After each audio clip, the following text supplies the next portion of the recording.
ಆತನ್ನ T N Sitaram ಅವರ ಕಂಪನಿಗೆ ನಾನು ಇಂಟ್ರೊಡ್ಯೂಸ್ ಮಾಡಿದ್ದೆ. ಮುಂದೆ ಆತ ಮಗಳು ಜಾನಕಿ ಅಂತ ಒಂದು ಧಾರಾವಾಹಿ ಬರ್ತಾ ಇತ್ತು, ಚಂದು ಬಾರ್ಗಿ ರೋಲ್ ಮಾಡ್ತಾ ಇದ್ರು. ಬಹಳ ಉತ್ತಮವಾದಂತ ನಟ. ನನಗೆ ಪ್ರೇರಣ ಶಕ್ತಿ ಹಾಗೂ ನನ್ನ ಬೆನ್ನೆಲುಬಾಗಿ ನಿಂತದ್ದು ಖ್ಯಾತ ಪತ್ರಕರ್ತರು ಶ್ರೀಯುತ ರವಿ ಬೆಳಗೆರೆ. ನನಗೆ ತುಂಬಾ ಆಸೆ ಇತ್ತು. ಅವರ ಮಂತ್ರಾಕ್ಷತೆ ಬಲದಿಂದ ನಾನು ಈ ಕೆಲಸಗಳನ್ನೆಲ್ಲ ಮಾಡ್ಕೊಳ್ತಾ ಇದ್ದೀನಿ ಅಂತ ಒಂದು ಗಟ್ಟಿಯಾದ ನಂಬಿಕೆ. ನಮ್ದು ಪ್ರೊಡಕ್ಷನ್ಸ್ ನಡೀತಾ ಇರತ್ತೆ. ಹಲೋ, ನಮಸ್ತೆ ಎಲ್ಲರಿಗೂ. ನಾನಿವತ್ತು ತುಂಬಾ ವಿಶೇಷವಾದಂತ ವಿಡಿಯೋನ ಮಾಡ್ತಾ ಇದ್ದೀನಿ. ಇದು ಬಂದು ತ್ರಿವಿಕ್ರಮ ಮೀಡಿಯಾ ಹೌಸ್ ಅಂತ ಇಲ್ಲಿ ಇದೆ. ಇಲ್ಲಿ ಏನೇನು ಕಾರ್ಯಕ್ರಮಗಳು ನಡೀತವೆ, ಹಾಗೇನೆ ಇಲ್ಲಿ ಒಂದು ಸ್ಟುಡಿಯೋ ಇದೆ. ಈ ಸ್ಟುಡಿಯೋ ಬಗ್ಗೆ ನಾವು ಅವರಲ್ಲಿಯೇ ತಿಳ್ಕೊಳ್ಳೋಣ ಬನ್ನಿ. ಇಲ್ಲಿನ ಸಂಸ್ಥಾಪಕರಾದಂತಹ ಶ್ರೀ ನರಸಿಂಹಾಚಾರಿ ಆಚಾರ್ಯ ಅವರು ಇದ್ದಾರೆ. ಸರ್ ನಮಸ್ತೆ. ನಮಸ್ಕಾರ. ಹೇಗಿದ್ದೀರಿ ಮ್ಯಾಮ್? ಚೆನ್ನಾಗಿದ್ದೀವಿ ಸರ್, ನೀವು? ನಾನ್ ಚೆನ್ನಾಗಿದ್ದೀನಿ. ಬಹಳ ದಿನಗಳ ನಂತರ ಬಂದಿದ್ದೀರಿ. ಯಾವುದೋ ಹೊಸ ವಿಡಿಯೋ ಮಾಡ್ತಾ ಇದ್ದೀರಿ ಅನ್ಸುತ್ತೆ. ಎಲ್ಲ ವೀಕ್ಷಕರಿಗೂ ನಮಸ್ಕಾರ. ಏನ್ ಕಾರ್ಯಕ್ರಮಗಳು ನೀವು ನಡೆಸ್ಕೊಡ್ತೀರಾ ಸರ್ ಇದರಿಂದ? ಫಸ್ಟ್ ಸ್ಟುಡಿಯೋ ನೋಡಿ ಸಂತೋಷ ಆಯ್ತು ಅಂತಂದಾಗ ಕುತ್ಕೊಳ್ಳಿ, ಆರಾಮಾಗಿ ಕುತ್ಕೊಂಡು ಮಾತಾಡಿ. ಸರ್ ನಿಮ್ಮ ಸ್ಟುಡಿಯೋ ಬಗ್ಗೆ ಪರಿಚಯ ಮಾಡ್ಕೊಡಿ. ಸ್ಟುಡಿಯೋ ಮೊಟ್ಟ ಮೊದಲನೇದಾಗಿ ತ್ರಿವಿಕ್ರಮ ಮೀಡಿಯಾ ಹೌಸ್ ನಲ್ಲಿ ನಾವು ಚಿಕ್ಕ ಸ್ಟುಡಿಯೋ ಮಾಡಿದ್ವಿ ಒಂದ್ 4 ವರ್ಷದ ಹಿಂದೆ. ಕಳೆದ ವರ್ಷ ನಾವು ಈ ಸ್ಟುಡಿಯೋವನ್ನ ಮಾಡ್ಕೊಂಡ್ವಿ. ಸೊ ಇಲ್ಲಿ ನೋಡ್ತಾ ಇರ್ಬೋದು, ಒಂದು ಹೊಸ ರೀತಿಯಿಂದ ಎಲ್ಲರಿಗೂ ಮಡಿಕೆ ಮೇಲೆ ಕಾನ್ಸಂಟ್ರೇಷನ್ ಹೆಚ್ಚಾಗ್ತಾ ಇದೆ. ಬಂದಿರೋರು ಬಹುತೇಕರಿಗೆ ಇದೇನು ಅಂತನೋ ರೀತಿಯಲ್ಲಿ. ಬಟ್ ಸಾಮಾನ್ಯವಾಗಿ ಯಾರ್ಯಾರು ಈ ಮೀಡಿಯಾ ವರ್ಕ್ ಮಾಡ್ತಾ ಇರ್ತಾರೆ ಅವ್ರಿಗೆಲ್ಲರಿಗೂ ಗೊತ್ತಾಗೋದೇನು ಅಂತಂದ್ರೆ ಸೌಂಡ್ ಅಬ್ಸರ್ವೇಷನ್ಗೋಸ್ಕರ ಅಂತ ಮಾಡಿರೋದು. ಸೌಂಡ್ ಪ್ರೂಫಿಂಗ್ ಅಂತ ಮಾಡಿದಾಗ ನಾವು ಸೌಂಡ್ ಅಬ್ಸರ್ವೇಷನ್, ಇನ್ವರ್ಟೆಡ್ ಮಡ್ಸ್ ಅಂತ ಅಂದ್ಬಿಟ್ಟು ಕರಿತೀವಿ. ಪಂಚಭೂತಗಳಿಂದಾನೇ ನಾವು ಏನಾದ್ರೂ ಒಂದು ಮಾಡುವಂತದ್ದು. ಸೊ ಪಂಚಭೂತಗಳಲ್ಲಿ ನೀರು, ಗಾಳಿ, ಇದು ಎಲ್ಲ ಹೇಳ್ತಾರಲ್ಲ. ಸೊ ನಾವು ಮಣ್ಣನ್ನ ಇದನ್ನ ತಗೊಂಡು ಮಾಡಿದೀವಿ. ಇದ್ರ ಹಿಂಭಾಗದಲ್ಲಿ ಜಲಿಕಲ್ಲು, ರಾಕೂಲು, ಈ ತರದನ್ನೆಲ್ಲ ಹಾಕಿ ಸೌಂಡ್ ಪ್ರೂಫಿಂಗ್ ಎಲ್ಲ ಆಗಿರುತ್ತೆ. ಸ್ಪಾಂಜ್ ಈ ತರದೆಲ್ಲ ಹಾಕೊಂಡು. ಸೊ ವುಡ್ ಬ್ಯಾಕ್ ಗ್ರೌಂಡ್ ಇರ್ಬೇಕು ಅಂತ ಅನ್ನೋದು ನನ್ನ ತಲೆಯಲ್ಲಿ ಕಲ್ಪನೆ ಇತ್ತು. ಹಾಗಾಗಿ ಅದನ್ನ ಮಾಡ್ಕೊಂಡಿದ್ವಿ. ಇಲ್ಲಿ ನೀವು ನೋಡ್ತಾ ಇರಬಹುದು ಬ್ಲಾಕ್ ಮ್ಯಾಟ್ ಇದೆ. ಸಾಮಾನ್ಯ ಪ್ರೋಗ್ರಾಮ್ ಸ್ಟುಡಿಯೋ ಅಂತಂದಾಗೆಲ್ಲ ನಾವೇನ್ ಮಾಡ್ತಾ ಇರ್ತೀವಿ, ಒಂದು ಒಳ್ಳೆ ಲೈಟಿಂಗ್ ಬರಬೇಕು ಅಂತಂದಾಗ ಬ್ಲಾಕ್ ಮ್ಯಾಟ್ ಇರುತ್ತೆ. ಆಮೇಲೆ ಎಲ್ಲರೂ ಕೇಳುವಂತದ್ದು ಗ್ರೀನ್ ಸ್ಟುಡಿಯೋ ಇದೆಯಾ ಅಥವಾ ಬ್ಲೂ ಸ್ಟುಡಿಯೋ ಇದೆಯಾ ಅಂತ. ಇದನ್ನ ಗ್ರೀನ್ ಸ್ಟುಡಿಯೋನು ಇದೆ. ನಾವು ಸಾಂದರ್ಭಿಕವಾಗಿ ಯಾರ್ಯಾರ ಅವಶ್ಯಕತೆ ಏನಿದೆ ಅವ್ರಿಗೆ ತಕ್ಕಂಗೆ ನಾವು ಬ್ಲೂ ಮ್ಯಾಟ್ ಅನ್ನು ಕೊಡ್ತೀವಿ. ಅದಕ್ಕೆ ತಕ್ಕಂಗೆ ಲೈಟಿಂಗ್ಸ್ ಗಳನ್ನೆಲ್ಲ ಏನ್ ಮಾಡ್ಕೊಳ್ಬೇಕು ಅದಂತ. ಸೊ ಲೈಟ್ ಸ್ವಿಚರ್ ಇದೆ, ಆಡಿಯೋ ಮಿಕ್ಸರ್ ಇದೆ. ಸೊ ನಾವು ಸ್ಟುಡಿಯೋಗೆ ಬೇಕಾಗಿರುವಂತಹ ಬೇಸಿಕ್ ನೀಡ್ಸ್ ಅಂತ ಏನಿದೆ ಅದು ಮಾಡ್ಕೊಂಡಿದ್ವಿ. ಇದು ಕ್ಯಾಮ್ರಾ ನಿಮಗೊಂದು ಕಾಣಿಸ್ತಾ ಇರುವಂತದ್ದು. ಬೇರೆ 2 ಕ್ಯಾಮ್ರಾಗಳನ್ನ ನಾವು ಸದ್ಯಕ್ಕೆ ಇವಾಗ ಹೊರಗಡೆ ಹೋಗಿದೆ. ನೀವು ಆ ಟೈಮ್ ನಲ್ಲಿ ಬಂದಿದ್ದೀರಿ. ಬಟ್ ಬಹಳ ಸಂತೋಷ ಆಯ್ತು ನೀವು ಬಂದಿದ್ದು. ಕುತ್ಕೊಳ್ಳಿ. ನೀವೇನಾದ್ರೂ ಪ್ರೋಗ್ರಾಮ್ ನಡೆಸ್ಕೊಟ್ಟಿದ್ದಾದ್ಮೇಲೆ ನೀವು ಸಂಕಲನ ಕೂಡ ಮಾಡ್ಕೊಡ್ತೀರಾ? ನಾವೇ ಸಂಕಲನ ಮಾಡ್ತೀವಿ. ನಮ್ಮ ಸಂಕಲನದ ಘಟಕ ಏನಿದೆ ಅದನ್ನ ಪಕ್ಕದಲ್ಲೇ ಇದೆ, ತೋರಿಸ್ತೀನಿ. ಇಲ್ಲಿ ನಾವು ಹೆಚ್ಚಾಗಿ ಇವಾಗ ನೀವು ನೋಡ್ತಾ ಇರುವಂತಹ ಸ್ಟೇಜು ಸಂಗೀತ ಕಾರ್ಯಕ್ರಮಕ್ಕೆ, ಆಮೇಲೆ ಪ್ರವಚನ ಕಾರ್ಯಕ್ರಮಗಳಿಗೆ, ಆಧ್ಯಾತ್ಮಿಕಕ್ಕೆ ಸಂಬಂಧಪಟ್ಟಿದ್ದು ಹೆಚ್ಚು ನಡೆಯುತ್ತೆ. ಬಟ್ ಇದು ಸ್ಟೇಜು ರಿಮೂವಲ್ ಸ್ಟೇಜ್. ಇದು ನಿಮ್ಗೆ ಇವೆಲ್ಲವೂ ರಿಮೂವಲ್ ಸ್ಟೇಜ್. ಸೊ ನಾವ್ ಇದನ್ನ ರಿಮೂವ್ ಮಾಡ್ಬಿಟ್ರೆ ಇದನ್ನೇ ಡ್ಯಾನ್ಸ್ ಸ್ಟುಡಿಯೋ ಆಗಿ ಕನ್ವರ್ಟ್ ಮಾಡ್ಕೊಂತಾರೆ. ಸೊ ಬಹಳ ಜನ ಅದಕ್ಕೆ ಏನಂತಾರೆ, ಬಾಲಿವುಡ್ ಡ್ಯಾನ್ಸ್ ಆಗಿರ್ಬೋದು, ಕ್ಲಾಸಿಕಲ್ ಡ್ಯಾನ್ಸ್ ಆಗಿರ್ಬೋದು, ಎಲ್ಲ ರೀತಿಯಿಂದ ಡ್ಯಾನ್ಸ್ ಭರತನಾಟ್ಯಂ ಖಂಡಿತವಾಗ್ಲು ಈ ಸ್ಟೇಜ್ ಮೇಲೂ ಮಾಡ್ಕೋಬಹುದು, ಸ್ಟೇಜ್ ಇಲ್ದೇನೂ ಮಾಡ್ಕೋಬಹುದು. It's removable. ಎಲ್ಲ ಕೆಳಗಡೆ ವೀಲ್ಸ್ ಎಲ್ಲ ಇದೆ. ಸೊ ನಾವ್ ಹೆಂಗ್ ಬೇಕೋ ಆ ರೀತಿಯಲ್ಲಿ ಫ್ಲೆಕ್ಸಿಬಲ್ ಆಗಿ ಮಾಡ್ಕೊಂಡಿದೀವಿ. ಜಾಗ ಈ ತರದ್ ಇದೆ. ಆದ್ರಿಂದ ಲೈಟಿಂಗ್ಸ್ ಇದೆ, AC ಫೆಸಿಲಿಟಿ ಇದೆ. ಸೊ ಪಕ್ಕದಲ್ಲಿ ಸಪರೇಟ್ ಆಗಿ ವಾಶ್ರೂಮ್, ಆಮೇಲೆ ಡ್ರೆಸ್ಸಿಂಗ್ ಚೇಂಜ್ ಮಾಡ್ಕೊಳ್ಳೋದಕ್ಕೆ ಏನ್ ಬೇಕು ಆ ತರದ ಎಲ್ಲ ಫೆಸಿಲಿಟೀಸ್ ಗಳನ್ನ ಕೊಟ್ಟಿರೋದ್ರಿಂದ ಸೊ ಅವ್ರವ್ರಿಗೆ ಯಾರ್ಯಾರಿಗೆ ಏನೇನು ಅವಶ್ಯಕತೆಗೆ ತಕ್ಕಂಗೆ. ಸೊ ಗ್ರೀನ್ ಮ್ಯಾಟ್ ಬಳಸ್ಕೊಂಡು ನಾವು ಇಲ್ಲಿ ಒಂದು ಸೀರಿಯಲ್ದು ಪ್ಯಾಚ್ ವರ್ಕ್ ಶೂಟಿಂಗ್ ನಡೆದಿದೆ ಈಗಾಗ್ಲೇ. ನಾನು ಅದನ್ನ ಹೆಸರು ಸದ್ಯಕ್ಕೆ ಹೇಳೋಂಗಿಲ್ಲ. ಹಾಗಾಗಿ ಸ್ನೇಹಿತರದ್ದು ಪಾಪ ಸೀರಿಯಲ್ ನಲ್ಲಿ ಗ್ರೀನ್ ಮ್ಯಾಟ್ ಅನ್ನು ಬಳಸಿದ್ದಾರೆ ಅಂತಂದ್ರೆ ಅವ್ರೆಲ್ಲೋ ಪ್ಯಾಚ್ ವರ್ಕ್ ಅನ್ನ ಬಿಟ್ಟಿದ್ ವರ್ಕ್ ಅಂತ ಅನ್ನೋ ರೀತಿಯಲ್ಲಿ ನಾನು ಅದನ್ನ ಹೇಳ್ತಾ ಇಲ್ಲ. ಬಟ್ ಅವ್ರದ್ದು ಅದ್ ಮಾಡ್ಕೊಂಡಿದ್ದಾರೆ. ಒಂದು ಹಾಸ್ಯ ಧಾರಾವಾಹಿ ಇಲ್ಲಿ ಶೂಟ್ ಆಗ್ಬೇಕು ಅಂತ ಒಂದು ಪ್ಲಾನಿಂಗ್ ನಡೆದಿದೆ. ನಾವು ಈ ಹಿಂದೆ ಕೂಡ ವೆಬ್ ಸೀರೀಸ್ ಮಾಡಿದ್ವಿ. ಸೊ ನಾನು ಅದಕ್ಕೆ ನಿರ್ದೇಶಕನಾಗಿ ಕೂಡ ಕೆಲಸ ಮಾಡಿದ್ದೆ. ಲಾಯರ್ ಲಕ್ಷ್ಮಣ ಅಂತ ಅನ್ನೋ ರೀತಿಯಲ್ಲಿ. ಲಕ್ಷ್ಮಣ ಎಷ್ಟು ಮೋಸ ಮಾಡೋದು? ಏನಾಯ್ತು ಅಂತ ಕರಿಸ್ತಾ ಇದೆಯೋ? ಒಂದು ವಿದ್ವಾಂಸರಿದ್ದಾರೆ, ವಿಜಯ್ ಸಿಂಹಾಚಾರ್ ಅಂತ. ಅವರು ರಚನೆ, ಅವರ ಅದಕ್ಕೆ ಸಾಹಿತ್ಯ ಬರೆದಿದ್ದು, ಅವರ ಅದಕ್ಕೆ ಸಂಭಾಷಣೆ ಎಲ್ಲ ಬರೆದಿದ್ರು. ಸೊ ಅವರ ಒಂದು ಸ್ಕ್ರಿಪ್ಟ್ಗೆ ನಾನು ಟೆಕ್ನಿಕಲ್ ನಿರ್ದೇಶನವನ್ನ ಮಾಡಿದ್ದೆ. ಆ ಸೀರೀಸಿನ 2ನೇ ಸೀರೀಸು ಲಾಯರ್ ಲಕ್ಷ್ಮಣ ಇನ್ ಹೇಗ್ ಮಾಡುವಲ್ಲ ಏನು ಏನ್ ಕತೆ ಬಹಳ ಪ್ರಶಂಸನೆಗೆ ಒಳಗಾಗಿತ್ತು. ಆ ಸೀರೀಸ್ ನ ನಾವು ಇಲ್ಲಿ ಶೂಟ್ ಮಾಡ್ತಾ ಇದ್ವಿ. ಅದು ಹೆಚ್ಚಾಗಿ ಗ್ರೀನ್ ಮ್ಯಾಟ್ ಮತ್ತೆ ಇದು ಆಫೀಸ್ ಸೆಟಪ್ ಏನ್ ಬೇಕು ಆ ರೀತಿಯದೆಲ್ಲ ಇಟ್ಕೊಂಡಿದೀವಿ. ಸಿನಿಮಾದು ನಮ್ಗೆ ಈ ಸ್ಟುಡಿಯೋದಲ್ಲಿ ಸ್ವಲ್ಪ ಕಷ್ಟ ಆಗ್ಬೋದು, ಬಟ್ ಯಾರಾದ್ರೂ ಪ್ಯಾಚ್ ವರ್ಕ್ ಮಾಡ್ಕೊಂತಾರೆ ಅಂತಂದ್ರೆ ಅದನ್ನು ಮಾಡಬಹುದು. ಆಡಿಯೋ ಫೆಸಿಲಿಟೀಸ್ ಗಳು ಚೆನ್ನಾಗಿರೋದ್ರಿಂದ ಆಡಿಯೋ ಬೇಕಾಗಿದ್ದಂತಹ ಡಬ್ಬಿಂಗು, ಆಡಿಯೋ ರೆಕಾರ್ಡಿಂಗು, ಮಾಸ್ಟರಿಂಗು ಏನೇನಿದೆ ಅವೆಲ್ಲ ಫೆಸಿಲಿಟೀಸ್ ಗಳನ್ನು ನಾವು ಇಲ್ಲಿ ಕೊಡ್ತೀವಿ ಬೇಸಿಕಲಿ. ಈ ಹಿಂದೆ ನನ್ನ ಒಂದು ಯೂಟ್ಯೂಬ್ ಚಾನಲ್, ನಿಮ್ಮ ಬಿ ಹ್ಯಾಪಿ ಗೋಲ್ಡ್ ಚಾನಲ್ ಅಲ್ದೇನೆ ನನಗೆ ಅತ್ಯಂತ ಆತ್ಮೀಯರು, ನನ್ನ ಸ್ನೇಹಿತರು. ಸೊ ನಾನು ಅವರು 2014ರಲ್ಲಿ ನಾವು ಒಂದೇ ವಾಹಿನಿನಲ್ಲಿ ಕೆಲಸ ಮಾಡ್ತಾ ಇದ್ವಿ. ಸೊ ಅವತ್ತಿಂದ ಇವತ್ತವರೆಗೂ ನಮ್ಮ ಸ್ನೇಹ ಹಾಗೆ ಇದೆ. ಸೊ ನನ್ be happy gold separate channel ಅಂತ ಅನ್ಸಲ್ಲ, ಅಥವಾ ನಾನು ಏನು ವೈಯಕ್ತಿಕವಾಗಿ ಒಂದು ಸಪರೇಟ್ ಚಾನಲ್ ಮಾಡ್ಕೊಂಡು ಅವು ಯಾವುದು ಬೇರೆ ಅದಲ್ಲ. ಅವರು ಇದ್ರಲ್ಲಿ ಅಷ್ಟೇ ಭಾಗಸ್ಥರು, ನಾನು ಆ ಚಾನಲ್ ನಲ್ಲಿ ಅಷ್ಟೇ ಭಾಗಸ್ಥ. ನಾವು ಭಕ್ತಿ ಸುಧಾ ಅಂತ ಒಂದು ಭಕ್ತಿ ಸುಧಾ TMH ಅಂತ ಯೂಟ್ಯೂಬ್ ನಲ್ಲಿ ಸಿಗತ್ತೆ. ಆ ಒಂದು ಯೂಟ್ಯೂಬ್ ಚಾನಲ್ ನ ಮಾಡ್ಕೊಂಡು ಸಂಗೀತದ ಕಾರ್ಯಕ್ರಮ ಹೆಚ್ಚು ಜನ ನೋಡಿರ್ತಾರೆ. ಚಾತುರ್ಮಾಸ್ಯ ಸೀರೀಸ್ ಅಂತ ಆಗಿರ್ಬೋದು, ಅಥವಾ ನಾನು ಗೀತಾ ಸಾರ ಅಂತ ಭಗವದ್ಗೀತೆ ಬಗ್ಗೆ ಕಾರ್ಯಕ್ರಮಗಳು, ಅವೆಲ್ಲ ಹೆಚ್ಚಾಗಿ ಇಲ್ಲಿ ಶೂಟಿಂಗ್ ನಡೆಯುತ್ತೆ. ಸೊ ಜನಕ್ಕೆ ತುಂಬಾ ಡೌಟ್ ಗಳಿದೆ, ನಿಮ್ ಚಾನಲ್ ಮೂಲಕ ನನ್ಗೆ ಆ ಡೌಟ್ ಅನ್ನು ಕ್ಲಾರಿಫಿಕೇಶನ್ ಮಾಡುವಂತ ಒಂದು ಆಪರ್ಚುನಿಟಿ ಅಂತ ಅನ್ಕೊಳ್ತೀನಿ. ಎಲ್ಲಿ ಶೂಟಿಂಗ್ ನಡೆಯುತ್ತೆ, ನಾವ್ ಎಲ್ಲಿ ಬರ್ಬೇಕು ಅಂತ ಅನ್ಬಿಟ್ಟು. ಇದು ಬಸವನಗುಡಿನಲ್ಲಿ ತ್ಯಾಗರಾಜ ನಗರದಲ್ಲಿ ಬರುತ್ತೆ. ಹತ್ರದಲ್ಲಿ ಗಂಗಮ್ಮ ದೇವಸ್ಥಾನ ಇದೆ. ಹನುಮನಗರದ ಪೊಲೀಸ್ ಸ್ಟೇಷನ್ ದಾರಿ ಅಂತ ಹೇಳಿದ್ರು ಕೂಡ ಎಲ್ಲರಿಗೂ ಗೊತ್ತಾಗತ್ತೆ. ಹತ್ರದಲ್ಲಿ ಪೂರ್ಣಪ್ರಜ್ಞ ವಿದ್ಯಾಪೀಠ ಇದೆ. ಸೊ ವಿದ್ಯಾಪೀಠ ಸರ್ಕಲ್ಗೆ ತುಂಬಾ ವಾಕಬಲ್ ಹತ್ರದಲ್ಲೇ ಇದೆ. ಸೊ ಈ ಲೊಕೇಶನ್ ಅಲ್ಲಿ ಇಟ್ಕೊಂಡು ನಾವ್ ಏನೇನ್ ಮಾಡ್ಬೋದು ಆ ತರದ್ದೆಲ್ಲ ಇದು ಇದೆ. ಬೇರೆ ಯೂಟ್ಯೂಬ್ ಚಾನೆಲ್ನವರು ಕೂಡ ನಮ್ಮಲ್ಲೇ ಇವಾಗ ಚಿತ್ರೀಕರಣ ಮಾಡ್ಕೊಂಡು ಹೋಗ್ತಾ ಇದ್ದಾರೆ ಅವ್ರಿಗೆ ಬೇಕಾದಂತೆ. ಇವಾಗ ಒಬ್ರು ಫೇಮಸ್ ಡಾಕ್ಟರ್ ಇದ್ದಾರೆ, ಅವ್ರ ಹೃದ್ರೋಗ ತಜ್ಞರು, ಡಾಕ್ಟರ್ ಚಂದ್ರಮೌಳಿ ಅವರು ಅಂತ. ಸೊ ಅವರು ತಮ್ಮ ಒಂದು ಯೂಟ್ಯೂಬ್ ಚಾನೆಲ್ ನಲ್ಲಿ ಅವ್ರು ಏನ್ ಬೇಕೋ ಅದನ್ನ ಇಲ್ಲಿ ಕಾರ್ಯಕ್ರಮ ಮಾಡ್ಕೊಳ್ತಾರೆ. ನಂಗೆ ಬಹಳ ಹೆಮ್ಮೆ ಈ ವಿಷಯ ಒಂದು ಹೇಳ್ಬೇಕು ಅಂತಂದಾಗ, ಕನ್ನಡ ನಾಡಿನ ಶ್ರೇಷ್ಠ ವಾಗ್ಮಿ ಚಕ್ರವರ್ತಿ ಸೂಲಿಬೇಲಿ ಅವರು ಇಲ್ಲಿ ಬಂದು ಒಂದು ಪಾಡ್ಕಾಸ್ಟ್ಗೆ ಬಹಳ ಸಂತೋಷ ಪಟ್ಟು ಹೋಗಿದ್ದಂಥದ್ದು. ಆಮೇಲೆ ಅನೇಕ ಜನ ವಿದ್ವಾಂಸರುಗಳು. ಆಮೇಲೆ ನಮ್ಮ ಇನ್ನೊಂದು ಹೆಮ್ಮೆ ಅಂತಂದ್ರೆ, ಕರ್ನಾಟಕ ರಾಜ್ಯದಿಂದ ಏಕೈಕ ವ್ಯಕ್ತಿ ವಿಶ್ವಸ್ತ ಮಂಡಳಿಯಲ್ಲಿ ಅವರು ಟ್ರಸ್ಟಿ ಆಗಿರುವಂತದ್ದು ಪರಂ ಪೂಜ್ಯ ವಿಶ್ವಪ್ರಸನ್ನ ತೀರ್ಥ ಶ್ರೀಪಾದಂಗಳವರು, ಪೇಜಾವರ ಮಠದ ವಿಶ್ವಪ್ರಸನ್ನ ತೀರ್ಥರು. ಅವರು ನನಗೆ ಈ ಸ್ಟುಡಿಯೋನ ಇನಾಗ್ರೇಷನ್ ಮಾಡಿಕೊಟ್ರು. ನನಗೆ ತುಂಬಾ ಆಸೆ ಇತ್ತು. ಅವರ ಮಂತ್ರಾಕ್ಷತೆ ಬಲದಿಂದ ನಾನು ಈ ಕೆಲಸಗಳನ್ನೆಲ್ಲ ಮಾಡ್ಕೊಳ್ತಾ ಇದ್ದೀನಿ ಅಂತ ಒಂದು ಗಟ್ಟಿಯಾದ ನಂಬಿಕೆ. ಒಂದು ಹಿಂದೂ ಧರ್ಮಕ್ಕೆ ಸಂಬಂಧಪಟ್ಟಂಗೆ ಕೆಲಸಗಳು ನಡಿಬೇಕು ಅಂತ ಅನ್ನೋ ರೀತಿಯಲ್ಲಿ ಅವ್ರು ಹೇಳಿದ್ರು. ಸೊ ಅವೆಲ್ಲವೂ ಇಲ್ಲಿ ನಡೀತಾ ಇದೆ ಅಂತ ನಾನು ಭಾವಿಸ್ತೀನಿ. ಅದಕ್ಕೆ ತಕ್ಕಂಗೆ ಜನ ಪ್ರೋತ್ಸಾಹ ಕೊಡ್ತಾ ಇದ್ದಾರೆ. ನೀವು ಬಂದು ನಮ್ಮನ್ನ ಏನಂತಾರೆ ಈ ಕಾರ್ಯಕ್ರಮಗಳು ಏನ್ ಮಾಡ್ತಿದೀವಿ ಅಂತ ಹೇಳಿದಾಗ ಇನ್ನ 4 ಜನಕ್ಕೆ ಗೊತ್ತಾಗತ್ತೆ. ಸೊ ಆ ಮೂಲಕ ನಮ್ಗೆ ಬೆನ್ ತಡ್ದಂಗೆ ಅಂತ ಅನ್ಕೊಳ್ತೀವಿ ನಾವು. ಸರ್, ಸುಮಾರು ಎಷ್ಟು ವರ್ಷದಿಂದ ನೀವು ಈ ಸಂಸ್ಥೆನ ಇದ್ ಮಾಡಿದ್ರಿ? ತ್ರಿವಿಕ್ರಮ ಮೀಡಿಯಾ ಹೌಸ್ ಬಂದು ಕಳೆದ 8 ವರ್ಷದಿಂದ ಇದೆಯಮ್ಮ. ನಾನು ಬೇರೆ ವಾಹಿನಿಗಳನ್ನೆಲ್ಲ ಕೆಲಸ ಮಾಡ್ತಾ ಇದ್ದೆ. ಒಂದ್ ಫೈನ್ ಡೇ ಅಂತ ಅನ್ಕೊಂಡ್ವಿ. ನಮ್ಗೆ ಸಿಕ್ಕಿದ ಅನುಭವಕ್ಕೆ ಅದು ಹುಚ್ಚತನ ಇರ್ಬೋದು, ಸಾಹಸ ಇರ್ಬೋದು ಅವತ್ತಿನ ದಿನಕ್ಕೆ. ಬಟ್ ನಮ್ದೇ ಆದಂತ ಸಂಸ್ಥೆ ಹುಟ್ಟಾಕೋಣ, ನಾವೇ ಕೆಲವು ಕೆಲಸಗಳನ್ನ ಮಾಡ್ಕೊಳ್ಳೋಣ ಅಂತ. ಸೊ ನಾನು ಅದಾದ್ಮೇಲೆ ಕೆಲವು ಅಡ್ವರ್ಟೈಸ್ಮೆಂಟ್ಸ್ ಗಳನ್ನ ಅದನ್ನ ಎಲ್ಲ ಮಾಡ್ತಾ ಇದ್ದೆ. ಹೆಚ್ಚಾಗಿ ಸಿನಿಮಾ ಕ್ಷೇತ್ರಕ್ಕೆ ಸಂಬಂಧಪಟ್ಟಿದ್ದು ಅಥವಾ ಅಡ್ವರ್ಟೈಸ್ಮೆಂಟ್ ಸಂಬಂಧಪಟ್ಟಿದ್ದು, serial, web series, short film, documentaries, ಈ ಕ್ಯಾಟಗರೀಸ್ ನಲ್ಲಿ ಮಾಡ್ತಾ ಇದ್ದೆ. ತ್ರಿವಿಕ್ರಮ ಮೀಡಿಯಾ ಹೌಸ್ ಅಂತ ಸಂಸ್ಥೆ ಕಂಪ್ಲೀಟ್ ಆಗಿ ಹುಟ್ಟಾಕದ್ಮೇಲೆ ನಂಗೊಂದು 3 ವರ್ಷ ಬೇಕಾಯ್ತು ಸ್ಟುಡಿಯೋ ಮಾಡ್ಲಿಕ್ಕೆ. ಸ್ಟುಡಿಯೋ ಸ್ಟಾರ್ಟ್ ಮಾಡಿದ್ವಿ 2020. ನಮಗೆ ಕೊರೋನಾ ಬಂದಾಗ ಸ್ವಲ್ಪ ಜ್ಞಾನೋದಯ ಆಯ್ತು ಮನೇಲಿ ಕೂತಿದ್ರಿಂದ.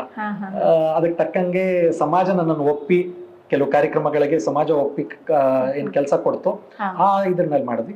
ಈ ಹೊಸ ಸ್ಟುಡಿಯೋ ನೀವೇನ್ ನೋಡ್ತಾ ಇದ್ದೀರಿ, ಇದು ಕಳೆದ ವರ್ಷ ಜುಲೈಯಿಂದ ಪ್ರಾರಂಭ ಆಗಿದ್ದು, 2024. ಇದೇ ಜಾಗದಲ್ಲೇ ಇತ್ತು, ಬಟ್ ಅದು ಬೇರೆ ರೀತಿಯಲ್ಲಿ ಇತ್ತು. ಇದು ಇಂಪ್ರೂವ್ಡ್ ವರ್ಷನ್ ಅಂತ ಹೇಳ್ಬೋದು. ವರ್ಷನ್ 1, ವರ್ಷನ್ 2 ಅಂತ ಹೇಳ್ತಿರ್ತೀವಲ್ಲ, ಇದು ವರ್ಷನ್ 2. ಇದು ನಾವು ಇನ್ನೂ ಅದನ್ನ ಡೆವಲಪ್ ಮಾಡ್ಲಿಕ್ಕೆ ಅಥವಾ ಇನ್ನೂ ಅದಕ್ಕೆ ಹೆಚ್ಚಿನ ಅಂದ ಚಂದ ಮಾಡ್ಲಿಕ್ಕೆ ಏನೇನ್ ಇದೆಯೋ ಅದನ್ನ ಈಗಲೂ ಪ್ರಯತ್ನ ಮಾಡ್ತಾ ಇದೀವಿ. ಜನಗಳಿಗೆ ಬೆಸ್ಟ್ ಕೊಡಬೇಕು. ಅದು ನಮ್ಮ ಪ್ರೊಡಕ್ಷನ್ ಆಗಿರ್ಬೋದು ಅಥವಾ ಬೇರೆ ಪ್ರೊಡಕ್ಷನ್ಸ್ ಆಗಿರ್ಬೋದು, ಅವ್ರಿಗೆ ನಾವು ಬೆಸ್ಟ್ ಏನು ಇದೆಯೋ ಅದನ್ನ ಕೊಡ್ಬೇಕು ಅನ್ನೋದು. ಮುಂದೆ ನೀವು ಯಾವ ಕಾರ್ಯಕ್ರಮಗಳು ಮಾಡ್ಬೋದು, ಸ್ವಲ್ಪ ಅಂದಾಜು ಹೇಳ್ಬೋದಾ? ಅಮ್ಮ, ಇದರಲ್ಲಿ ಪಾಡ್ಕಾಸ್ಟ್ ಗಳಿಗೆ ಇತ್ತೀಚೆಗೆ ತುಂಬಾ ಎನ್ಕ್ವೈರಿ ಬರ್ತಾ ಇದೆ.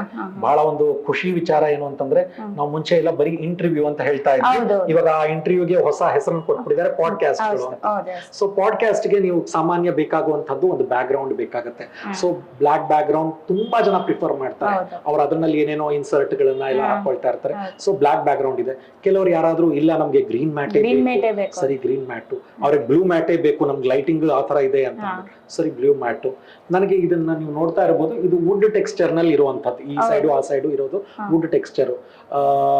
ಇನ್ನೊಬ್ಬರೊಬ್ರು ವಾಗ್ಮಿಗಳು ಅವ್ರು ಬಂದಾಗ ನನ್ಗೆ ಇದೇ ಬ್ಯಾಕ್ ಗ್ರೌಂಡ್ ಬೇಕು ಅಂತ ಅಂದ್ಬಿಟ್ಟಂದ್ರು. ಸೊ ನಮ್ ಲೆಂತ್ ನೀವು ನೋಡಬಹುದು 22, 27 ಇದೆ. ಸೊ ಸಾಕಷ್ಟು ದೊಡ್ಡದು. ಮತ್ತೆ ಹೈಟ್ ಯಾಕೆ ಅಂತಂದ್ರೆ ನಮ್ಗೆ ಯಾವ ತರ ಲೈಟ್ಸ್ ಬೇಕೋ ಆ ತರ ಫ್ಲೆಕ್ಸಿಬಲ್, ಆನ್ ಡಿಮ್ಯಾಂಡ್ ನಾವು ಅದನ್ನ ತರಿಸ್ಕೊಂಡು ಜನಗಳಿಗೆ ಯಾವ ರೀತಿಯಾದ ಲೈಟ್ಸ್ ಬೇಕೋ ಆಯಾ ರೀತಿಯಾದ ಲೈಟ್ಸ್ ಗಳನ್ನ ಪ್ರಿಫರೆನ್ಸ್ ಮಾಡ್ಕೊಳ್ತೀವಿ. ಬಾಡಿಗೆ ಕೊಡ್ತೀವಿ. ಸಾಮಾನ್ಯ ಎಲ್ಲರೂ ಕೇಳ್ತಾರೆ, ಬಾಡಿಗೆ ಕೊಡ್ತೀರಾ ಅಥವಾ ನಿಮ್ದೇ ಪ್ರೊಡಕ್ಷನ್ ಗಳು ಅಷ್ಟೊಂದು ಮಾಡ್ಕೊಂತಿದ್ದೀರಲ್ಲ ಅಂತ ತುಂಬಾ ಜನ ಅನುಮಾನ ಪಟ್ಟು ಕೇಳ್ತಾ ಇರ್ತಾರೆ. ಖಂಡಿತವಾಗ್ಲೂ ಬಾಡಿಗೆಗೆ ಕೊಟ್ಟಿದೀವಿ, ಕೊಡ್ತಾ ಇದೀವಿ ಕೂಡ. ಈಗಾಗ್ಲೇ ಸಾಕಷ್ಟು ಜನ ಬಂದು, ನಾ ಹೇಳದ್ನಲ್ಲ ಚಕ್ರವರ್ತಿ ಸೂಲಿಬೆಲೆ ಅವರ ಕಾರ್ಯಕ್ರಮ ಏನಾಯ್ತು ಅದು ಬಾಡಿಗೆಗೆ ಅಂತ ಅನ್ನೋ ರೀತಿಯಲ್ಲಿ ಬೇರೆಯವ್ರದ್ದು ಪ್ರೊಡಕ್ಷನ್ ಅದು.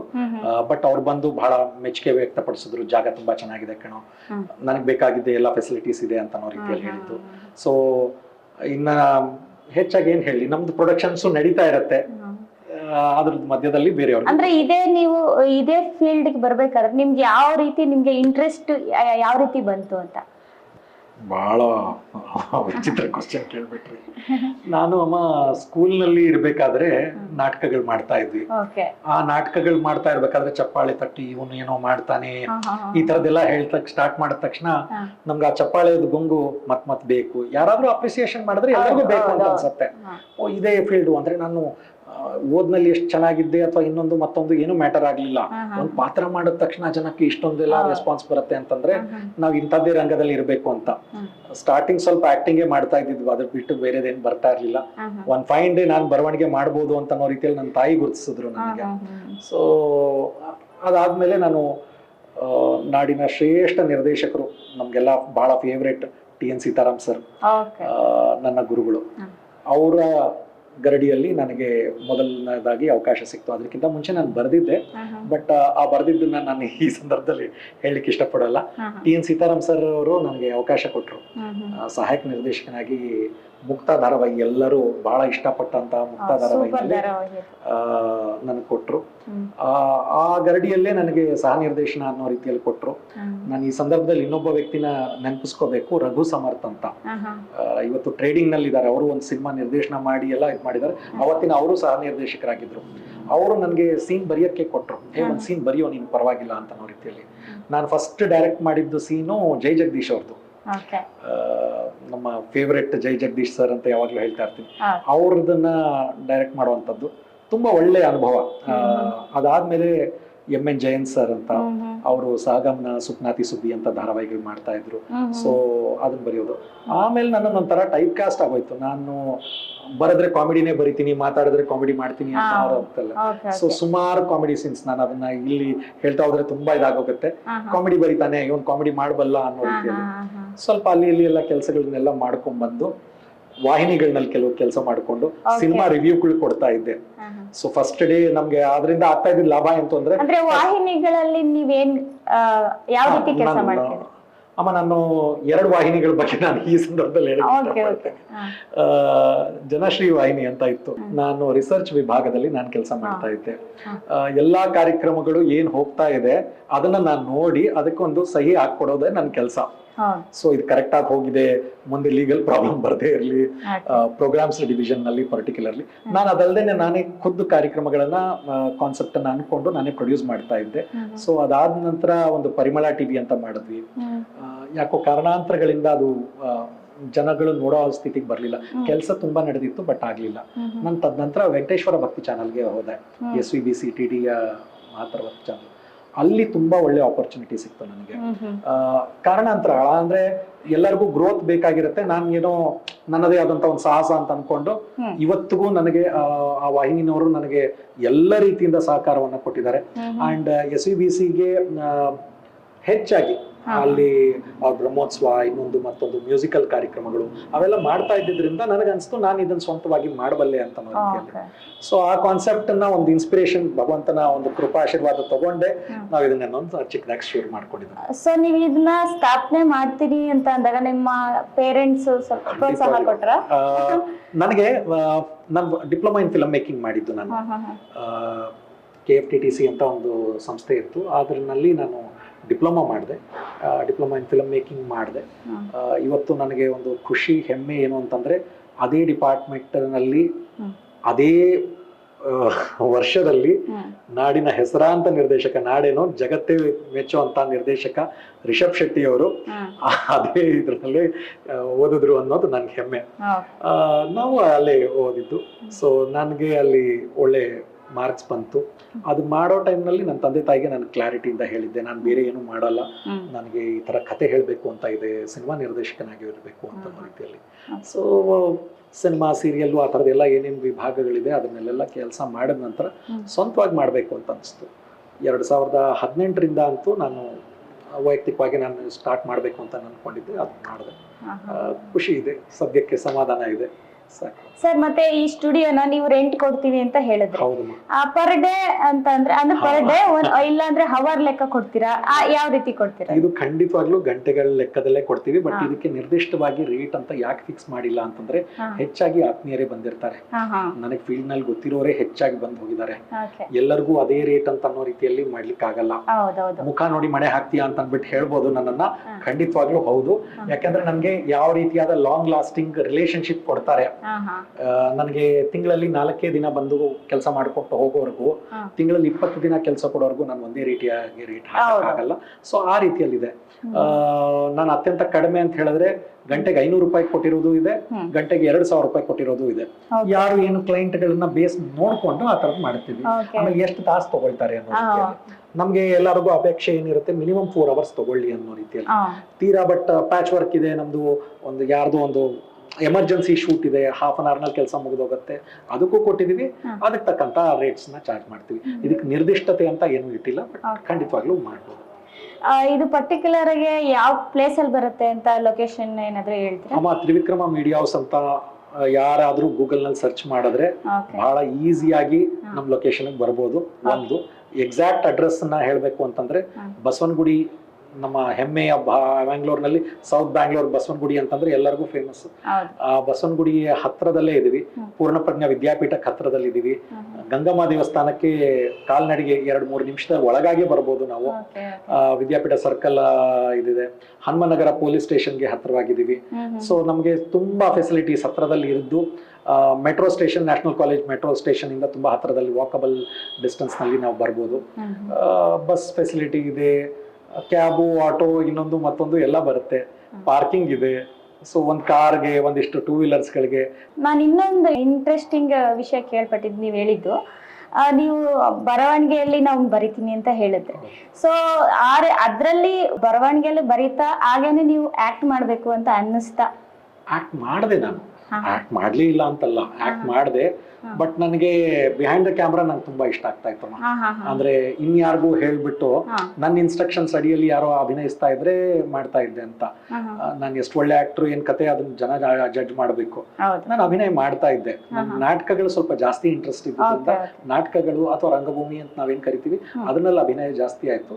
ಸಿನಿಮಾ ಸೀರಿಯಲ್ಗಳಲ್ಲಿ ಎಲ್ಲೋ ಅಲ್ಲಿ ಇಲ್ಲಿ ಪಾತ್ರಗಳ ಥರದೇ ಮಾಡ್ಕೊಂಡೆ. 2-3 ದೊಡ್ಡ ಪಾತ್ರಗಳು ಮಾಡ್ಕೊಂಡೆ. ಬಟ್ ಅದಕ್ಕೆ ಸದ್ಯಕ್ಕೆ ಬೇಡ. ಬಟ್ ನನಗೆ ಖುಷಿ ಕೊಟ್ಟಿದ್ದು ನಾನು ಬಿಹೈಂಡ್ ದ ಕ್ಯಾಮ್ರಾ. ನನ್ನ ಬರವಣಿಗೆನಲ್ಲಿ ಇನ್ಯಾರಾದ್ರೂ ನನ್ನ ಲೈನ್ಸ್ ನ ಹೇಳಿದ್ರೆ ಸ್ಪಷ್ಟ ಉಚ್ಚಾರಣೆ ಇರಬೇಕು. ಈ ರೀತಿಯಾದ ಭಾಷೆ ಮೇಲೆ ಬಹಳ ಅಭಿಮಾನ ಇದ್ದಿದ್ರಿಂದ, ಅದು ಕನ್ನಡ ಭಾಷೆ ಮೇಲೆ ಆಗಿರ್ಬೋದು. ನಾನು ಹಿಂದಿನಲ್ಲಿ ಕೆಲವು ದಿನ ಕೆಲಸ ಮಾಡಿದೆ. ಸೊ ಹಿಂದಿ ಭಾಷೆ ಮೇಲೆ ಅದೇ ಅವಲ್ಲು. ನಾನು ಇಂಗ್ಲಿಷ್ ನಾಟಕಗಳು ಕೂಡ ಮಾಡಿದೆ. ಸೊ ಇಂಗ್ಲಿಷ್ ನಲ್ಲಿ ಇದ್ದ ಕೂಡ ಭಾಷೆ ಸ್ಪಷ್ಟತೆ ಇರಬೇಕು, ಉಚ್ಚಾರಣೆ ಜೊತೆಗೆ ಅದಕ್ಕೆ ಎಕ್ಸ್ಪ್ರೆಷನ್ ಕೊಡುವಂಥದ್ದು, ಇವೆಲ್ಲವೂ ಇಂಪಾರ್ಟೆಂಟ್ ಇತ್ತು. ಸೊ ಅವಾಗ ನಾನೇ ಎಲ್ಲ ಮಾಡ್ತಾ ಇದ್ದೀನಿ ಅಂತ ಅನ್ನೋ ರೀತಿಯಲ್ಲಿ ನನ್ಗೆ ಇಷ್ಟ ಆಗ್ಲಿಲ್ಲ. ಇನ್ಯಾರಿಗಾದ್ರೂ ಈ ತರದ್ ಹೇಳ್ಬೇಕು, ಹುಡುಕ್ಬೇಕು ಅಂತ ಅನ್ನೋ ರೀತಿಯಲ್ಲಿ. ಸೊ ಆ ತರದ ಆರ್ಟಿಸ್ಟ್ಗಳನ್ನ ಎಲ್ಲರಿಗೂ ಹುಡುಕ್ಬೇಕು, ಮಾಡ್ಬೇಕು. ಆಡಿಷನ್ಸ್ ಮಾಡ್ತಿದ್ದೆ, ತುಂಬಾ ಆಡಿಷನ್ಸ್ ಮಾಡ್ತಾ ಇದ್ದೆ. ಬಹಳ ಫೇವರೇಟ್ ನನ್ನ ಡಿಸ್ಕವರಿಯ ಆರ್ಟಿಸ್ಟ್ ಅಂತ ನಾನು ಭಾವಿಸ್ತೀನಿ ಮಂಡ್ಯ ರವಿ ಅಂತ. ತೀರಾ ಇತ್ತೀಚೆಗೆ ತೀರ್ಕೊಂಡ್ಬಿಟ್ರು ಅವರು. ಆತನ್ನ TN ಸೀತಾರಾಮ್ ಅವರ ಕಂಪನಿಗೆ ನಾನು ಇಂಟ್ರೊಡ್ಯೂಸ್ ಮಾಡಿದ್ದೆ. ಮುಂದೆ ಆತ ಮಗಳು ಜಾನಕಿ ಅಂತ ಒಂದು ಧಾರಾವಾಹಿ ಬರ್ತಾ ಇತ್ತು, ಅದನ್ನ ಚಂದು ಬಾರ್ಗಿ ರೋಲ್ ಮಾಡ್ತಾ ಇದ್ರು. ಬಹಳ ಉತ್ತಮವಾದಂತ ನಟ ಆತ. ಮಂಡ್ಯ ಮೂಲದ ಒಳ್ಳೆ ನಟ, ಪ್ರತಿಭಾನ್ವಿತ. ಟಿಪ್ಪು ಸುಲ್ತಾನ್ ನಾಟಕಗಳನ್ನೆಲ್ಲ ಮಾಡಿದ್ರು. ಬಟ್ ನಮ್ಗೆ ಅವಕಾಶಗಳು ಇರಲಿಲ್ಲ. ಸೊ ನಂಗೆ ಪರಿಚಯ ಆಯ್ತು. ನನ್ನ ಫೋಟೋ ಕೊಟ್ಟು, ಸರ್ ನಂಗೊಂದು ಅವಕಾಶ ಬೇಕು ಅಂತ. ತುಂಬಾ ಖುಷಿ.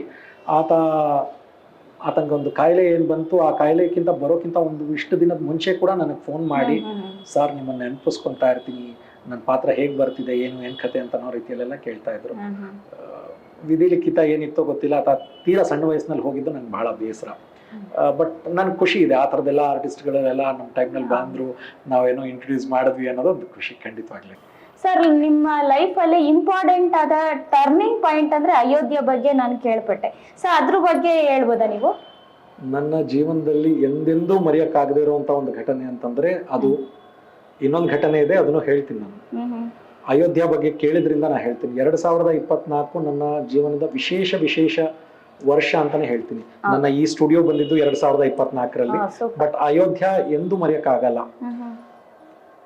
ನಾವೆಲ್ಲ ಅನ್ಕೊಂತಾ ಇರ್ತೀವಿ ನಮ್ಮ ಹಿಂದೂಗಳು ರಾಮ್ಲಲ್ಲಾನ ಮುಖ್ಯವಾಗಿ ಪೂಜೆ ಮಾಡುವಂತಹ ಒಂದು ಸ್ಥಳದಲ್ಲಿ ಧ್ವಂಸ ಮಾಡಿದ್ರು. ಆಮೇಲೆ ಯಾವುದೋ ಒಂದು ಕಟ್ಟಡ ಬಂತು, ಆ ಕಟ್ಟಡ ಧ್ವಂಸ ಆಯ್ತು. ಅದಾದ್ಮೇಲೆ ಅನೇಕ ಕೇಸ್ಗಳು ಬಂತು.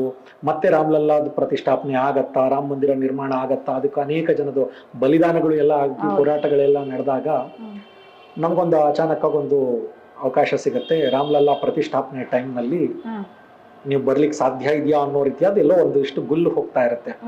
ನಮ್ಗೆ ಅಲ್ಲಿ ತನಕ ಕ್ಲಾರಿಟಿ ಇರಲ್ಲ, ಯಾಕಂದ್ರೆ ನಾನೇನೋ ಒಂದು ಸಣ್ಣ ಮಿಸ್ಟೇಕ್ ಮಾಡಿರ್ತೀನಿ ನಾನು ಕೆಲಸದಲ್ಲಿ. ಆ ಮಿಸ್ಟೇಕ್ ಇಂದ ನಾನು ಇನ್ನು ನನಗ್ ಚಾನ್ಸ್ ಇಲ್ಲ ಬಿಡು ಅಂತ ಅನ್ಕೊಂಡು ನನ್ನ ಪಾಡಿಗೆ ನಾನು ಸುಮ್ಮನೆ ಇರ್ತೀನಿ. ಬಟ್ ಒಂದು ಮಧ್ಯಾಹ್ನ ಅಚಾನಕ್ ಒಂದು ಫೋನ್ ಬರುತ್ತೆ. ಪರಮ ಪೂಜ್ಯ ವಿಶ್ವಪ್ರಸನ್ನ ತೀರ್ಥರು ನನಗೆ ಕರೆ ಮಾಡ್ತಾರೆ. ಅವ್ರು ಅಲ್ಲಿ ಮಂಡಲ ಪೂಜೆಗೋಸ್ಕರ ಅಲ್ಲೇ ಇರ್ತಾರೆ.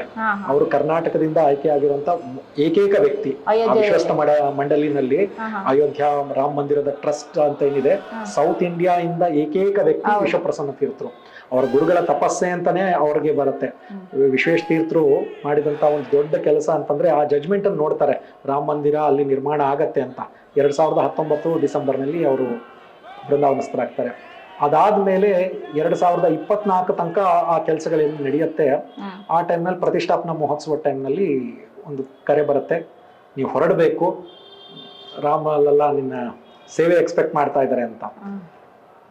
ನಿಜವಾಗ್ಲೂ ನನ್ನ ಕಣ್ಣಲ್ಲಿ ನೀರು ಬಂತು. ಯಾಕಂದ್ರೆ ನಾನು ಎಕ್ಸ್ಪೆಕ್ಟ್ ಮಾಡಿರ್ಲಿಲ್ಲ. ಒಂದು ಕೆಲಸದಲ್ಲಿ ನಾನೇನೋ ಮಿಸ್ಟೇಕ್ ಮಾಡಿದ್ದೆ, ಅದರಿಂದ ನನಗೆ ಬರುತ್ತೆ ಅಂತ ಅನ್ಕೊಂಡಿರ್ಲಿಲ್ಲ.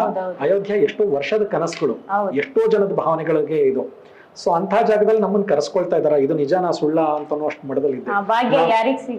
ನಾನು ನನ್ನ ತಂಡ ನಿಜವಾಗ್ಲೂ ಆ ಲೈವ್ ಸ್ಟ್ರೀಮಿಂಗ್ ಅಂತ ಮಾಡುವಂತ ಅವಕಾಶ ನಮ್ಗೆ ಅಲ್ಲಿ ಹೋದಾಗ ಸರ್ಕಾರಿ ಅಧಿಕಾರಿಗಳು ಅಥವಾ ನಮಗೆ ಕೊಟ್ಟಂತ ಗೌರವ ಮರ್ಯಾದೆ ಏನಿದೆ, ಕೊರಿಯೋ ಚಳಿ ಜನವರಿ 22 ಆ ಸಂದರ್ಭ ಎಲ್ಲರಿಗೂ ಗೊತ್ತು. 7 ಡಿಗ್ರಿ 4 ಡಿಗ್ರಿ ಈ ತರದೆಲ್ಲ ಟೆಂಪರೇಚರ್ಸ್ ಗಳಿರುವಂತಹ ಒಂದು ಟೈಮ್ ನಲ್ಲಿ ನಾವಲ್ಲಿದ್ದು ರಾಮ್ಲಲ್ಲಾವನ್ನ ಕಣ್ತುಂಬಿಸ್ಕೊಳ್ಳುವಂತಹ ಒಂದು ಕ್ಷಣ. ನನ್ನ ಮುತ್ತಾತ ಅಥವಾ ತಾತ, ತಂದೆ ಇವರೆಲ್ಲರೂ ಆ ತರದ ಭವ್ಯ ಮಂದಿರನ್ನ ನೋಡೇ ಇರಲಿಲ್ಲ. ಅಂತಹ ಭಾಗ್ಯ ನನಗಿತ್ತು. ಅಷ್ಟು ಎಲ್ಲರದು ಹೋರಾಟಗಳದು ಅದರೆಲ್ಲ ಮಧ್ಯದಲ್ಲಿ ಎಂದೆಂದೂ ಮರೆಯಕ್ಕಾಗಲ್ಲಮ್ಮ ಆ ತರದ್ದು ಒಂದು ಕ್ಷಣ. ಬಹಳ ಇನ್ನೂ ಹೇಳ್ಬೇಕು ಅಂತಂದ್ರೆ ಮೀಡಿಯಾ ಅಂತ ತಕ್ಷಣ ಅಲ್ಲಿ ಕೊಟ್ಟ ಗೌರವ ಕೂಡ ಬಹಳ ವಿಶೇಷ. ಆಲ್ಮೋಸ್ಟ್ ಆಲ್ ಸೆಕ್ಯೂರಿಟಿ ಪೀಪಲ್ ನನಗೆ ಕೊಟ್ಟಂತ ಇದು. ಆಮೇಲೆ ಒಂದು 7 ದಿನ ಇದ್ವಿ ನಾವು ಅಲ್ಲಿ. ಸೊ 7 ದಿನ ನನ್ಗೆ ಆ ಚಳಿ ಮಧ್ಯದಲ್ಲಿ ಮಧ್ಯದಲ್ಲಿ ಬಿಸಿಲು ಮಳೆ ಇವೆಲ್ಲ ಇದಿತ್ತು. ನಂಗೆ ಹೆಂಗೆ ಅಂತಂದ್ರೆ ಒಂದು ದಿನ ಅಲ್ಲಿ ಕೆಳದ್ರೆ ಒಂದು ವರ್ಷನೇ ಕಳೆದ್ನೇನೋ, ಅಷ್ಟು ಸೀಸನ್ಸ್ ನ ನೋಡ್ದೆ ಅನ್ನೋ ಅಷ್ಟು ಮಡದಲ್ಲಿ ಖುಷಿಯಾಗಿದ್ದಂತ ಕ್ಷಣ ಅದು. ಹತ್ರದಿಂದ ರಾಮ್ಲಲ್ಲಾವನ್ನ ನೋಡುವಂಥದ್ದು, ವಿಶ್ವಪ್ರಸನ್ನರು ಮಾಡಿಕೊಟ್ಟಂತ ಒಂದು ಇದು. ಅದಕ್ಕೆ ಇನ್ನೊಂದು ವಿಚಿತ್ರ, ಯಾಕೆ ಮರೆಯಲಾಗದ ಘಟನೆ ಇನ್ನೊಂದು ಹೇಳ್ಬೇಕು ಅಂತಂದ್ರೆ, ನನ್ನ ಕಾಲಲ್ಲಿ ಸಮಸ್ಯೆ ಇತ್ತಮ್ಮ. ಮೆನಸ್ಕಸ್ ಟೇರ್ ಅಂತ ಹೇಳ್ತಾರೆ. ಇದೊಂದು ಸ್ಪೋರ್ಟ್ಸ್ ಇಂಜುರಿ. ಇದು ಮಂಡಿನಲ್ಲಿ ಈ ಕುಶನ್ ಏನಿರುತ್ತೆ, ಈ ಮಂಡಿ ಚಿಪ್ ಏನಿರುತ್ತೆ, ಚಿಪ್ ಹಿಂಭಾಗದಲ್ಲಿ ಕುಶನ್ ಇರುತ್ತೆ, ಅದು ನಮ್ಗೆ ಚಲನೆಗೆ ಬಹಳ ಅನುಕೂಲ ಆಗುವಂಥದ್ದು. ಅದು ಟೇರ್ ಆಗಿತ್ತು. ಸೊ ನಾನು ಕೆಳಗಡೆ ಕೂಡ್ಲಿಕ್ಕಾಗಲ್ಲ, ಅದೇನೋ ಒಂದು ಆಪರೇಷನ್ ಆಗ್ಬೇಕು, ಈ ರೀತಿಯಾದೆಲ್ಲ ಸಮಸ್ಯೆಗಳ ಮಧ್ಯದಲ್ಲಿ ಕೇವಲ ರಾಮ್ಲಲ್ಲಾದ ಈ ತರದ ಒಂದು ಕೆಲಸ ಬಂದಿದೆ ಅಂತ ಗೊತ್ತಾದ ತಕ್ಷಣ ನಾನು ಡಾಕ್ಟರ್ಗೆ ಹೋಗಿ, ನಾನು ಈ ಸಂದರ್ಭವನ್ನ ಯಾವುದೇ ಕಾರಣಕ್ಕೂ ನಾನು ಕಳ್ಕೊಳಕ್ ಇಷ್ಟಪಡಲ್ಲ, ನೀವೇನಾದ್ರೂ ಮಾಡ್ಬೇಕು ಅಂತಂದು ನನ್ನ ಡಾಕ್ಟರ್ ರಾಘವೇಂದ್ರ ರಾಮಾಂಜುಲು ಅಂತ ನಾನು ಅವ್ರನ್ನ ಯಾವತ್ತೂ ನೆನಪಿಸ್ಕೋಬೇಕು. ಅವರು ನನಗೆ ಇಲ್ಲ, ನಾನು ಟ್ರೀಟ್ಮೆಂಟ್ ಕೊಡ್ತೀನಿ, ಅದಕ್ಕೆ ನೀವು ನಡಿಬೋದು ಅಂತ ಅನ್ನೋ ರೀತಿಯಲ್ಲಿ ಹೇಳಿ, ಆ ಎಲ್ಲ ಶಾರ್ಟ್ ಟೈಮ್ ನಲ್ಲಿ ಆ ಕರೆ ಬಂದು ಇದಾಗೋದ್ರೊಳಗೆ ಒಂದು 15 ದಿನದೊಳಗಾಗಿ ನಾನು ಪ್ರಿಪೇರ್ ಆಗಿ ಅಲ್ಲಿಗೆ ಹೋಗಿದ್ದು. ನಾನು ಅದಕ್ಕಿಂತ ಭಾವುಕನಾಗ್ತೀನಿ ನಾನು ಅದಕ್ಕಿಂತ ಹೆಚ್ಚು ಮಾತಾಡಿದ್ರೆ. ಇನ್ನೊಂದು ಮರೆಯಲಾಗದ ಘಟನೆ ಅಂತ ಅಂದ್ಬಿಟ್ಟಂದ್ರೆ, ಈ ಫೀಲ್ಡ್ ಬಂದಿದ್ದೇ ಒಂದು ಬಹಳ ರೋಚಕ ಕತೆ. ಅಮ್ಮ, ನನ್ನ ಈ ಜೀವನದ ಒಂದು ಕತೆ ನೀವೇನ್ ಪ್ರಸಾರ ಮಾಡ್ತಾ ಇದ್ದೀರಿ, ನನ್ನ ಸ್ಟುಡಿಯೋ ಟೂರ್ ಮಾಡಿದ್ರಿ, ನಾನು ಎಲ್ಲಿಂದ ಸ್ಟಾರ್ಟ್ ಮಾಡಿದೆ, ನನಗೆ ಯಾರು ಪ್ರೇರಕ ಶಕ್ತಿಗಳು, ಇವೆಲ್ಲ ಕೇಳ್ತಾ ಇದ್ರಿ. ನಾನು ಒಬ್ಬ ವ್ಯಕ್ತಿಯ ಹೆಸರನ್ನ ನಾನು ಇಷ್ಟೊತ್ತಾದರೂ ಹೇಳಿಲ್ಲ. ನನಗೆ ಆಶ್ಚರ್ಯ ಆಗ್ತಾ ಇದೆ ಆ್ಯಕ್ಚುಲಿ, ಬಟ್ ಅದು ಇನ್ಕಂಪ್ಲೀಟ್ ಆಗಿಬಿಡುತ್ತೆ. ನನ್ನ ಬಗ್ಗೆ, ನನ್ನ ಮೀಡಿಯಾ ಜರ್ನಿ ಬಗ್ಗೆ ಇಷ್ಟೆಲ್ಲ ಮಾತಾಡಬೇಕಾದ್ರೆ ಒಬ್ಬ ವ್ಯಕ್ತಿ ಪ್ರಧಾನವಾಗಿ ನನಗೆ ಪ್ರೇರಣಾ ಶಕ್ತಿ ಹಾಗೂ ನನ್ನ ಬೆನ್ನೆಲುಬಾಗಿ ನಿಂತದ್ದು ಖ್ಯಾತ ಪತ್ರಕರ್ತರು, ನಾಡು ತುಂಬ ಅವರಿಗೆ ಪ್ರೀತಿ ಕೊಟ್ಟದ್ದು ಶ್ರೀಯುತ ರವಿ ಬೆಳಗೆರೆ. ರವಿ ಬೆಳಗೆರೆ ಹೆಸರು ಹೇಳಿದ ತಕ್ಷಣವೇ ಒಂಥರ ಮೈ ರೋಮಾಂಚನ ಆಗುತ್ತೆ. ನನ್ನ ಲೈಫ್ನಲ್ಲಿ ನಾನೊಂದು 20 ವರ್ಷದ ಏನು ಈ ಮೀಡಿಯಾ ಜರ್ನಿ ಮಾಡಿದ್ದೀನಿ, ಅದರಲ್ಲಿ 15 ವರ್ಷಗಳ ಪೂರ್ಣ ಸಪೋರ್ಟ್ ಇದ್ದದ್ದು ರವಿ ಬೆಳಗೆರೆ ಅವರು. ಎಷ್ಟು ನೆನೆಸ್ಕೊತೀನೋ ಕಷ್ಟ ಆಗುತ್ತೆ ಕೂಡ. ಇವತ್ತು ಅವ್ರನ್ನ ತುಂಬ ಮಿಸ್ ಮಾಡ್ಕೊಳ್ತೀನಿ. ಇನ್ಫ್ಯಾಕ್ಟ್ ಇದು ಮಾರ್ಚ್ 15 ಅವ್ರ ಹುಟ್ಟಿದಬ್ಬ. There was not even a single year ನಾನು ನನ್ನ ಬರ್ತ್ಡೇಗೆ ಅವ್ರನ್ನ ಭೇಟಿ ಮಾಡದೇ ಇರೋದು, ಅಥವಾ ಅವ್ರ ಬರ್ತ್ಡೇಗೆ ನಾನು ಭೇಟಿ ಆಗದೆ ಇರೋದು. ಅಷ್ಟು ಕ್ಲೋಸ್. ಮುಕ್ತ ಧಾರಾವಾಹಿ ಟೈಮ್ನಲ್ಲಿ, TN ಸೀತಾರಾಮ್ ಅವರ ಮುಕ್ತ ಧಾರಾವಾಹಿ ಟೈಮ್ನಲ್ಲಿ ಅವರು ಜಡ್ಜ್ ಪಾತ್ರ ಮಾಡಲಿಕ್ಕೆ ಅಂತ ಬರ್ತಾರೆ. ಅವರ ಮೊದಲನೇ ದಿನ ನನ್ನ ಕೆಲಸದ 3ನೇ ದಿನ. ಸೊ ಅಲ್ಲಿ ನನ್ನನ್ನು ರೆಕಗ್ನೈಸ್ ಮಾಡ್ತಾರೆ. ಬಳ್ಳಾರಿ ಹುಡುಗ ನೀನು ಅಂತನೋ ರೀತಿಯಲ್ಲಿ ಒಂದು ಪ್ರೀತಿ ತೋರಿಸ್ತಾರೆ. ಬಟ್ ನೀನು ಅಂತ ಯಾವತ್ತೂ ಮಾತಾಡಿಲ್ಲ, ನಿಜ ಹೇಳ್ತಾ ಇದ್ದೀನಿ. ಏಕವಚನದಲ್ಲಿ ಯಾವತ್ತೂ ಮಾತಾಡಿಲ್ಲ. ಸೊ ಅದು ಹಾಯ್ ಬೆಂಗಳೂರಿನಲ್ಲಾಗಿರ್ಬೋದು ಅಥವಾ ಓಮನಸೆ, ಹೆಚ್ಚಾಗಿ ಓಮನಸೆಗೆ ಅಲ್ಲಿ ಇಲ್ಲಿ ಕೆಲಸಗಳಿಗೆ ಬಳಸ್ಕೊಳ್ತಾ ಇದ್ರು. ಬಟ್ ನಾನು ಮೇನ್ ಸ್ಟ್ರೀಮ್ ವಾಹಿನಿನ ಬಿಟ್ಬಿಡೋಣ ಅಂತಿದ್ದೆ. ನನ್ನದೇ ಆದಂಥ ಒಂದು ಡಿಪ್ರೆಷನ್ ಇತ್ತು. ಆ ಡಿಪ್ರೆಷನ್ ಟೈಮ್ನಲ್ಲಿ ಮೀಡಿಯಾದೆಲ್ಲ ಸಾಕಷ್ಟು ಆಗೋಯ್ತು, ಯಾಕೋ ನಾನು ಅಷ್ಟು ಸಕ್ಸಸ್ಫುಲ್ ಆಗಿಲ್ಲ ಅಂತೆಲ್ಲ ಅನ್ನಿಸ್ದಾಗ ನನ್ನ ಮನಸ್ಥಿತಿನ ಚೇಂಜ್ ಮಾಡಿ, ಮೀಡಿಯಾದಲ್ಲೇ ನೀನು ಬದುಕಿದೆ, ನೀನು ಅದನ್ನು ಮಾಡಬಲ್ಲಿ ಅಂತನೋ ರೀತಿಯಲ್ಲಿ ಹುರಿದುಂಬಿಸಿ ನನ್ನ ಮತ್ತೆ ವಾಪಸ್ ಮೇನ್ ಸ್ಟ್ರೀಮ್ ಮೀಡಿಯಾಗೆ ಕರ್ಕೊಂಡ್ಬಂದಿದ್ದು ರವಿ ಬೆಳಗೆರೆ. ಅವ್ರಿಗೆ ನನಗೆ ಎಷ್ಟು ಕೃತಜ್ಞತೆಗಳನ್ನು ಹೇಳಿದ್ರು ಕೂಡ ಕಡಿಮೆ. ಇಂಥ ಒಂದು ಸಂದರ್ಭದಲ್ಲಿ ನಿಮ್ಮ ವಾಹಿನಿನಲ್ಲಿ ನಾನು ಅವ್ರನ್ನ ನೆನೆಸ್ಕೊಳ್ಳಿಲ್ಲ ಅಂತಂದರೆ ಭಾಳ ತಪ್ಪಾಗತ್ತೆ. I feel very happy that such a person was behind my ಅಂತಂದರೆ ನನ್ನ ಸಮಸ್ತ ಸಕ್ಸಸ್ಗೆ. ಪರ್ಸ್ನಲ್ ಟು ಪರ್ಸ್ನಲ್ ವಿಷಯಗಳನ್ನ ಬಗ್ಗೆ ನನಗೆ ಗೈಡ್ ಮಾಡಿದ ರೀತಿ ಏನಿದೆಯಲ್ಲ, I am ever thankful, ever grateful to him. ಯಾವತ್ತೂ ನನ್ನ ಅವರ ಬಗ್ಗೆ ವಿಶ್ವಾಸ ಚಿರಋಣಿಯಾಗಿರ್ತೀನಿ.